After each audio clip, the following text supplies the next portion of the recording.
जय हिंद दोस्तों। मेरा नाम है जय और मैं आप सभी का एक बार फिर से वेलकम करता हूं आपका अपने YouTube channel the learning field पर।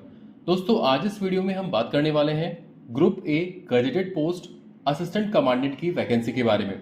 जी हाँ दोस्तों, इंडियन कोस्ट गार्ड ने एलिजिबल अनमैरिड मेल और अनमैरिड फीमेल कैंडिडेट से फरवरी 2024 बैच के लिए general duty, commercial pilot licence, technical in mechanical branch, in electrical and electronics branch और लो एंट्रीज के लिए ऑनलाइन एप्लीकेशंस इनवाइट किए हैं। आज का हमारा वीडियो इसी वैकेंसी के बारे में है और इस वीडियो में हम इस वैकेंसी के बारे में डिटेल से बात करेंगे, तो वीडियो को एंड तक पूरा जरूर देखें। तो चलिए शुरू करते हैं और इस वैकेंसी के बारे में डिटेल से बात करते हैं। तो यहाँ पर सबसे पहले हम बात करेंगे इसमें नंबर ऑफ पोस्ट के बारे में, यानी कि इस वैकेंसी में कुल कितने पद हैं। तो यहाँ पर आपको बता दें कि इस वैकेंसी में आपकी टोटल पोस्ट रहेंगी 46 यानी कि 46। चलिए बढ़ते हैं आगे और बात करते हैं पोस्ट वाइज वैकेंसी डिटेल्स के बारे में। तो यहाँ पर ये जो आपकी टोटल 46 पोस्ट है, इन 46 पोस्ट में से जीडी यानी कि जनरल ड्यूटी और कॉमर्शियल पायलट लाइसेंस पोस्ट के लिए टोटल पोस्ट होंगे 25। इसके अलावा मैकेनिकल, इलेक्ट्रिकल और इलेक्ट्रॉनिक्स में आपकी टोटल पोस्ट होंगी 20 और लो एंट्री के लिए आपकी पोस्ट होंगी 1। तो ये थी आपकी पोस्ट वाइज वैकेंसी डिटेल्स। चलिए बात करते हैं इसकी इंपॉर्टेंट डेट्स के बारे में।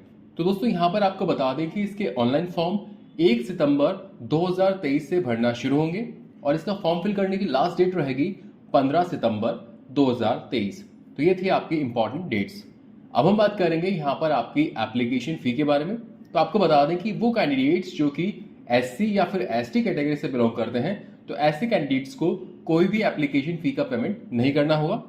एससी और एसटी के अलावा बाकी जो भी कैटेगरी वाले कैंडिडेट्स हैं, चाहे वो जनरल हो या ओबीसी हो या फिर ईडब्ल्यूएस हो, आप चाहे किसी भी कैटेगरी से बिलोंग करते हो एससी और एसटी को छोड़कर, तो यहाँ पर आपको इसका फॉर्म फिल करने के लिए 250 रुपये फी का पेमेंट करना होगा। तो ये थी आपकी एप्लीकेशन फी। अब हम बात करेंगे यहाँ पर आपकी एज लिमिट यानी कि आपकी उम्र के बारे में। तो दोस्तों यहाँ पर आपको बता दें कि आपकी उम्र 1 जुलाई 2023 के हिसाब से कैलकुलेट की जाएगी। इस डेट के हिसाब से अगर आप जीडी पोस्ट के लिए अप्लाई करते हैं तो आपकी उम्र 21 साल से लेकर 25 साल के बीच होना जरूरी है। वहीं अगर आप सीपीएल यानी कि कॉमर्शियल पायलट लाइसेंस पोस्ट के लिए अप्लाई करते हैं तो आपकी उम्र 19 साल से लेकर 25 साल के बीच होना जरूरी है। वहीं अगर आप टेक्निकल मैकेनिकल पोस्ट के लिए अप्लाई करते हैं तो आपकी उम्र 21 से लेकर 25 साल के बीच होनी चाहिए। और अगर आप इलेक्ट्रिकल या फिर इलेक्ट्रॉनिक्स के लिए अप्लाई करते हैं तो आपकी उम्र, इसके लिए भी आपकी उम्र जो है वो 21 साल से लेकर 25 साल के बीच होना जरूरी है। और वो कैंडिडेट्स जो कि लो एंट्री के लिए अप्लाई करेंगे तो उस कंडीशन में आपकी जो उम्र है वो कम से कम 21 साल तक हो सकती है और आपकी अधिकतम उम्र 30 साल तक हो सकती है। तो ये थी आपकी एज लिमिट। अब बढ़ते हैं आगे और बात करते हैं यहाँ पर आपके पे स्केल के बारे में। तो दोस्तों यहाँ पर आपको बता दें कि आपका पे स्केल आपके रैंक के अकॉर्डिंग रहेगा। तो यहाँ पर स्क्रीन पर आप टेबल देख पा रहे होंगे। तो यहाँ पर अलग अलग रैंक के अकॉर्डिंग आपका पे स्केल दे रखा है। फॉर एग्जाम्पल यहाँ पर सबसे पहले आपकी रैंक होगी असिस्टेंट कमांडेंट की और असिस्टेंट कमांडेंट रैंक पर आपका पे लेवल 10 के हिसाब से आपका पे स्केल रहेगा 56,100 रुपए पर मंथ। इसके बाद आपकी अगली रैंक होती है डेप्यूटी कमांडेंट की। डेप्यूटी कमांडेंट रैंक पर आपका पे लेवल 11 के हिसाब से आपका पे स्केल रहेगा 67,700 रुपए। तो दोस्तों यहाँ पर आप वीडियो को पॉज करके आराम से देख सकते हैं कि किस रैंक पर आपका पे लेवल, आपका पे स्केल क्या रहेगा। अब हम बात करेंगे यहाँ पर आपकी एजुकेशनल क्वालिफिकेशन के बारे में। तो यहाँ पर सबसे पहले बात करेंगे जीडी यानी कि जनरल ड्यूटी ट्रेड के लिए आपकी क्वालिफिकेशन के बारे में।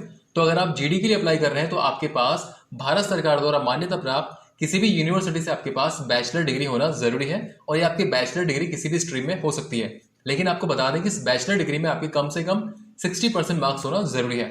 इसके अलावा आपके 12th में जो है फिजिक्स और मैथमेटिक्स सब्जेक्ट होना जरूरी है और आपके फिजिक्स एंड मैथमेटिक्स में आपके एग्रीगेट कम से कम 55% मार्क्स होना जरूरी है। तो ये थी आपकी जीडी ट्रेड के लिए क्वालिफिकेशन। अब हम बात करेंगे आपकी कॉमर्शियल पायलट लाइसेंस ट्रेड के लिए आपकी क्वालिफिकेशन के बारे में। तो अगर आप कॉमर्शियल पायलट लाइसेंस ट्रेड के लिए अप्लाई कर रहे हैं तो आपके पास कम से कम आपको जो है 12th पास होना जरूरी है और ये जो हमने 12th पास करी है इसमें आपके फिजिक्स और मैथमेटिक्स सब्जेक्ट होना जरूरी है। और यहाँ पर आपको बता दें कि फिजिक्स और मैथमेटिक्स में आपके एग्रीगेट कम से कम 55% मार्क्स होना जरूरी है। इसके साथ ही साथ आपके पास जो है कॉमर्शियल पायलट लाइसेंस भी होना जरूरी है जो कि डीजीसीए द्वारा मान्यता प्राप्त होना जरूरी है। तो ये थी आपकी कॉमर्शियल पायलट लाइसेंस ट्रेड के लिए क्वालिफिकेशन। अब हम बात करेंगे टेक्निकल मैकेनिकल ब्रांच और technical electrical and electronics branch के लिए आपकी क्वालिफिकेशन के बारे में। तो अगर आप इन ट्रेड के लिए अप्लाई कर रहे हैं तो आपके पास में किसी भी यूनिवर्सिटी से आपके पास जो है इंजीनियरिंग की डिग्री होना जरूरी है इन रिलेटेड ट्रेड, यानी कि जिस ट्रेड के लिए अप्लाई कर रहे हैं उस ट्रेड के अंदर आपके पास इंजीनियरिंग की डिग्री होना जरूरी है और इस इंजीनियरिंग डिग्री के अंदर आपके पास कम से कम 60% मार्क्स होना जरूरी है। और इसके साथ ही साथ आपको बता दें कि आपके 12th में फिजिक्स और मैथमेटिक्स सब्जेक्ट भी होना जरूरी है और आपके फिजिक्स और मैथमेटिक्स में कम से कम 55% मार्क्स होना जरूरी है एग्रीगेट। तो ये थी आपकी टेक्निकल मैकेनिकल ब्रांच और technical electrical and electronics branch के लिए आपकी क्वालिफिकेशन।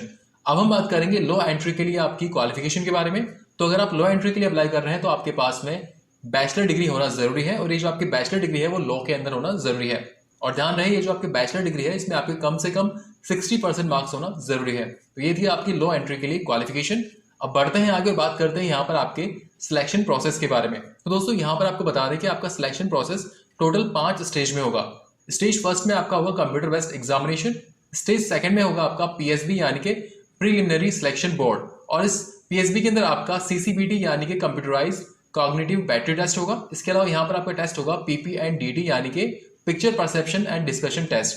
तो ये था आपका स्टेज 2 जिसमें कि आपका होगा पीएसबी। स्टेज 2 क्लियर करने के बाद में आपका होगा स्टेज 3, और स्टेज 3 में आपका होगा एफएसबी यानी कि फाइनल सिलेक्शन बोर्ड, और एफएसबी में आपका साइकोलॉजिकल टेस्ट, इसके अलावा ग्रुप टास्क और इंटरव्यू आपका होगा। तो ये हो गया आपका स्टेज 3। स्टेज 3 कंप्लीट करने के बाद में आपका होगा स्टेज 4। स्टेज 4 में आपका मेडिकल एग्जामिनेशन होगा, और स्टेज 4 के बाद में होगा आपका स्टेज 5। स्टेज 5 में आपकी मेरिट लिस्ट जारी होगी, और यहाँ पर आपको बता दें कि ये जो आपकी मेरिट लिस्ट जारी होगी ये आपकी स्टेज फर्स्ट और स्टेज थर्ड में जो आपके मार्क्स आएंगे उनके बेसिस पर यहाँ पर आपकी मेरिट लिस्ट तैयार होगी। तो दोस्तों ये था इसका सिलेक्शन प्रोसेस। अब फाइनली हम बात करेंगे कि आप इस वैकेंसी के लिए कैसे अप्लाई कर सकते हैं। तो इस वैकेंसी के लिए अप्लाई करने के लिए इंडियन कोस्ट गार्ड की ऑफिशियल वेबसाइट www.joinindiancoastguard.cdac.in पर जाकर आप इसका फॉर्म फिल कर सकते हैं। सो फ्रेंड्स, ये वीडियो था group A gazetted post assistant commandant की वैकेंसी के बारे में। दोस्तों उम्मीद करते हैं कि यहाँ पर हमने आपको कुछ इन्फॉर्मेशन दी वो आपको अच्छी लगी होगी। अगर आपको वीडियो अच्छा लगा हो तो इस वीडियो को लाइक और अपने दोस्तों के साथ शेयर जरूर करें, और फ्यूचर में इस चैनल पर इसी तरह की यूजफुल वीडियोस देखने के लिए चैनल को सब्सक्राइब करके बेल आइकन जरूर दबाएं, जिससे आपको ऐसे ही यूजफुल वीडियोस के अपडेट्स मिलते रहें। So thank you for watching our video. जय हिंद।